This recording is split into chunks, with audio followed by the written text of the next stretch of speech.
Valuation. It's a word we hear all the time in finance. It's supposed to be the bedrock, right? The ultimate answer to the question, what is this thing actually worth? But it's also, as you know, the source of just endless debate. So today, we're going to dig into why that is. So, picture this. You've got two seasoned analysts. You give them the exact same set of financial statements, the same industry data, everything. One of them looks at it and sees a company that's just poised for explosive growth, a total gold mine. The other looks at the exact same data and sees a fragile house of cards, maybe one bad quarter away from collapse. How? How can they both be looking at the same reality and see such wildly different futures? Well, the answer isn't some secret, complex spreadsheet or a hidden formula that one of them missed. Nope. It's about the underlying framework of thought. It's about a philosophy of value that guides every single assumption they make. And that's what we're going to unpack today. At the very heart of this philosophy is this really elegant, unifying concept that I promise you all seasoned analysts use, whether they're conscious of it or not. I like to call it the triad of value. Now, the triad is deceptively simple.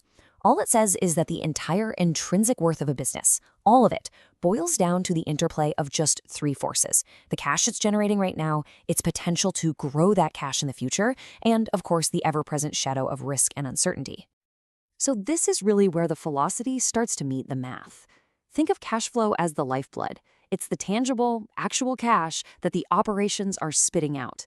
Then you have growth. That's the ambition, right? It's the engine projecting that cash flow out into the future. And then there's risk. Risk is like gravity. It's what pulls all those future dreams, all those projections, back to their real value today. It's the denominator in the equation that keeps everything grounded in reality. And this, right here, is where the true art of valuation really begins. Because these three pillars, they're not independent, not at all. They are in this constant, delicate dance. And a lot of the time, they're pulling in completely opposite directions. Okay, so let's go beyond the textbook definitions now. Let's get into the subtle trade-offs that really separate a novice from a master. This is the gray area where experts form their unique judgments. Let me start with a fundamental question, one that honestly trips up so many people. We're all taught to celebrate growth, more revenue, bigger market share. But from a pure valuation perspective, is all that growth actually creating value? The answer, and this might surprise you, is a definitive no. The absolutely crucial point is this. Value is only created when the return on invested capital, your ROIC, is greater than your weighted average cost of capital, the WACC. Just think about it this way. If it costs you, say, 8% to get the money to fund a project, that project had better return more than 8%. If it doesn't, you are actively, literally destroying value. And this leads to a terrifying reality for some companies. The faster they grow, the more value they vaporize. You know, there's a wonderful analogy for this. A company that's just chasing growth for growth's sake, investing in all these projects that don't clear that hurdle rate, it's like the proverbial grasshopper.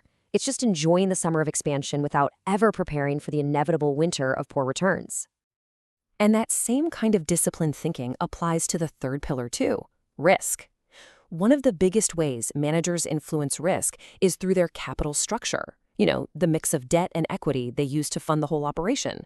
And this, of course, involves another one of those delicate trade-offs. So on one hand, yeah, debt is attractive. The interest payments are tax-deductible, which creates this thing called a tax shield. It makes debt a cheaper source of funding than equity, at least at first. But on the other hand, more debt means more fixed payments you have to make. That increases the volatility and the risk for the equity holders, the folks who are last in line to get paid. And because of that extra risk, they're going to demand a higher return. This chart just shows the goal perfectly. You start over on the left with 100% equity, and your cost of capital, your WACC, is relatively high. Then as you add some of that cheaper debt, the average cost comes down. But, and this is key, there's a sweet spot. If you go beyond that optimal point, the rising risk to your equity holders starts to outweigh the tax benefit, and it pushes your WACC right back up. The strategist's job is to find and live in that valley, that point where the cost of capital is at its absolute minimum, and therefore the company's value is at its maximum. So, how do we take this whole framework from abstract theory into concrete action? How does a manager actually use the triad to make real decisions that create real value? It really becomes a strategic playbook.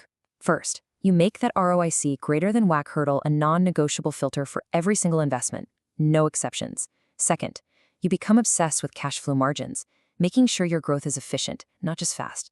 Third, you actively manage that capital structure to stay in that low WACC valley.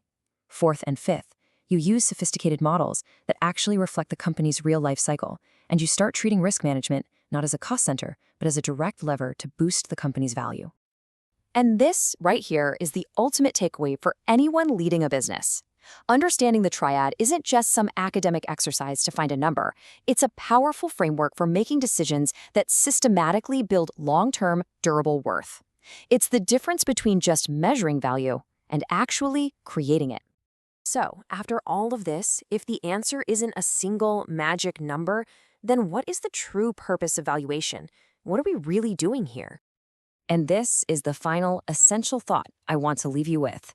The triad of cash flow, growth, and risk. It gives us more than just a calculation tool.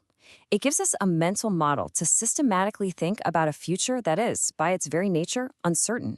It forces us to make our assumptions explicit and to truly understand their delicate interplay. The final number, that's just the output. It's the result of a much more important process, the structured, disciplined art of judgment. And that, in the end, is what valuation is really all about.